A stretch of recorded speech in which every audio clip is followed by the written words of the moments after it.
When I was younger, probably one of the worst experiences of my life was when I had to go and pay a Shiva call. It was something that was so, I can't say unpleasant, painful, awkward, that I would avoid it at almost all costs. I never wanted to go and pay a Shiva call. I knew that if I go, I'm not going to know what to say. I didn't really feel like my presence was necessarily needed, unless it was somebody who was very close to me. But if it wasn't somebody who was close to me, what was I going to say? I understand your loss. I had never suffered a loss at that point. So what am I going to say? I know what you're going through. I don't know what you're going through, you know.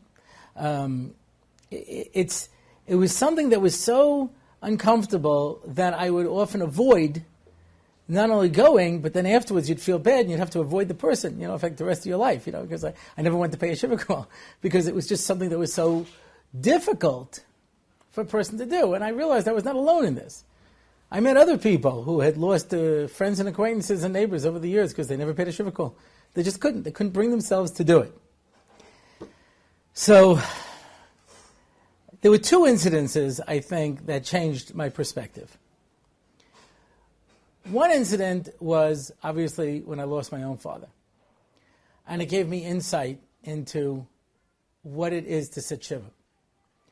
And the people who come, and the people who do what they're supposed to do, and the people who don't do what they're supposed to do, which is what we're going to talk about.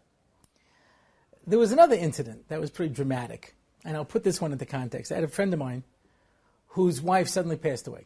She had an aneurysm, and she suddenly passed away. And I had to fly to his city, and you have to buy one of those last-minute tickets, and you run out to be able to make a Shiva call. And I went and I paid a Shiva call. Now, I felt this was something that even then, this was something that would make a difference to somebody, because it was a close friend. Earlier in that same week, a friend of mine got married out in L.A.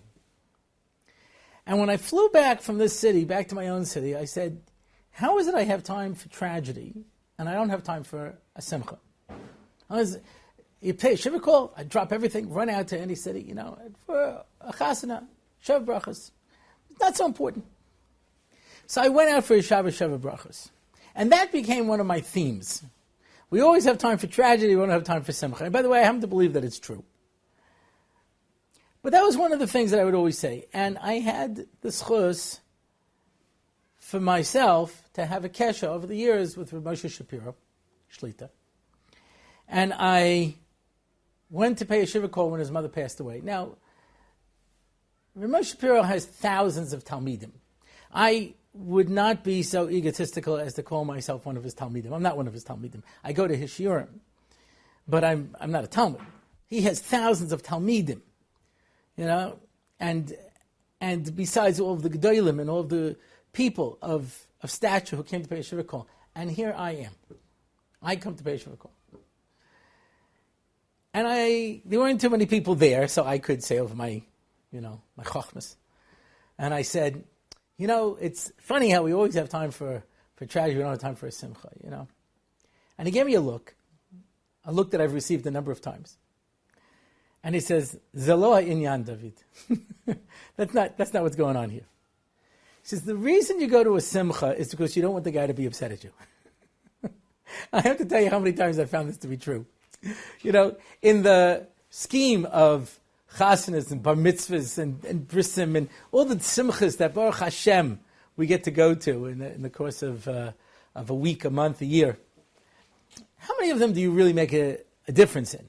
That the person is looking for you to pull you into the middle of the circle to dance with, Okay, very small percentage. We go there because we know that if we don't go, they say, what, you didn't come to my simcha? Okay, I hear that. And then Moshe said something so powerful. He said, but by a base oval, you come because the person needs you. I've thought about this a lot since then. Rabbi Moshe Shapiro needs me to come and pay him a Shiva call? There's something about going through this process, and if you've never gone through the process, then you don't know what I'm talking about. Baruch Hashem, you should know for many years. But if you've gone through the process, you know that you're in a different state than you were before. Your world is a different place. I've gone to pay a Shiva call to people who didn't have a lot of people to come with Menachem. And I knew that I was making a difference. Sometimes you come and there's a room full of people and you're lucky if you get a seat in the back, and and the Oval may or may not even see you, may acknowledge you or not. But we understand that a person is there and they're expressing a sense of solidarity. I had a friend of mine, Yecheskel Goldberg. He was on his way to work. An Arab terrorist blew up the bus. He died. His youngest child was less than a year. I went to pay a Shiva call to the Almana. We were close, the whole family. And I was dreading this Shiva call. And I walked in, and I looked at her, and she looked at me, and we both just started crying. I didn't have to say a word. There's a sense of solidarity that you can bring when you go to pay a Shiva call. And I know that when I was sitting Shiva, and to me it was an absolutely amazing thing how everybody found out about it. Some communities, they send out emails, they make phone calls, etc. I was from Eretz Yisrael and I came to America. I don't know how many people who knew me knew that I was sitting Shiva, and they managed to come. And at one point I was sitting with a group of close friends who knew my father. And we were talking about my father. And this couple comes in, who also knew my father. And they just started talking like it was a Sunday afternoon. We got together for a cup of coffee and a bagel. And what's doing with this one, and how's this one, and how are the kids, and what's happening here, what's happening there, And I remember the look on the faces of the people sitting there, my friends. They were just flabbergasted. I was flabbergasted. How can you just talk about anything? So, okay, some people don't get it. I've gone to houses of Shiva where, they put out coffee and cake, and everybody's just sitting around, everybody's schmoozing, telling jokes, and saying, yeah. Okay, I'm not saying that everybody is going to be able to sit Shiva in a sense that has, gravity to it, But I've noticed that when I've gone to those houses of Shiva, where people are just making conversation, I'll turn to the mourners and I'll say, what happened with your father? And they'll start to say the speech that, more or less prepared. He was sick and he had this, and then he went over here and this happened, and then we had this treatment, and that. And I said, how was he in his last years? And they start to talk. And I say, where did he come from? What did he go through? And before you know it, they're talking about their life, and what I find is the friends who perhaps were closer than I were, who were sitting in the room, didn't know half the things I was talking about. And suddenly they start to find out all kinds of amazing things about this person's father or mother or brother. They didn't know. Because you give them an opportunity to talk. Now, obviously when we're uncomfortable, so we try to talk around. Now, there's a great expression now calling the elephant in the room, We try to avoid the elephant in the room. But the fact is that if a person doesn't have this opportunity to talk it through, I have to tell you the greatest chesed. My parents were close to the principal of the school where I went to, Rabbi Findel. And I'll never forget it. The whole year that I was in Avelis for my father, he called me every Arab Shabbos. Because the Shiva week is just the beginning of a process. And the person, has to be able to get through, but you want to be able to be there for them. I changed the minhag.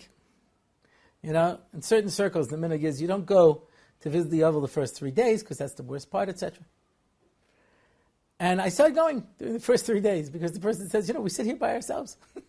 3 days, nobody bothers to come and see us, And when you have nothing but yourself, and your pain, it's much harder. No siba'om chavero means that if somebody else is carrying the burden with you, it makes it a little easier. When we go to a house of Shiva, we have to know we're here for one purpose. If there's a lot of people there and a lot of Obviously, if he's sitting there with his Rebbe, and they're talking, if they're sitting there with somebody close, you don't have to jump in and say, "So, how old was your father?" It's okay. These are the people at the chasana. When the chassan and his father and his father-in-law and the grandfather and the Rosh Shiva are in for a dance, he has to jump into the middle too. It's okay. Give him that dance. It's all right. It's okay.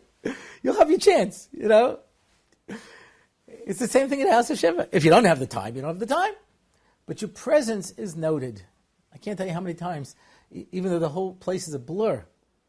I had a young lady in seminary. Her father passed away. She came back to finish up a year, and she told me, I feel like I'm losing my mind. I feel like I'm going crazy. I said, no. That's called being an Avelis. An Avel has had his whole life turned upside down.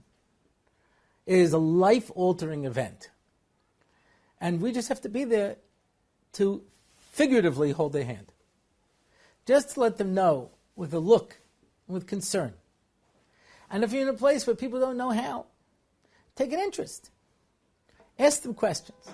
Be involved. Every person is a story. Every person has a life.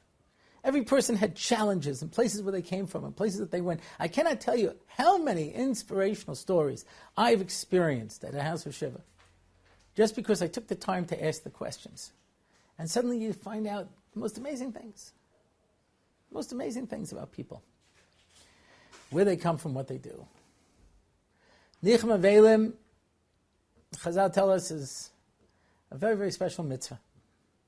It's a mitzvah that you give, and frankly, you hope that nobody returns it. We should take the opportunity to be able to go. Don't shy away. Go. And if you don't have the words to say, then say the words with a look of support. Say the words with your presence, telling the person that you really care. And if you're in a house of Shiva where you see it starting to drift, just remind everybody there was a very special person who passed away. Let's take this opportunity to remember them.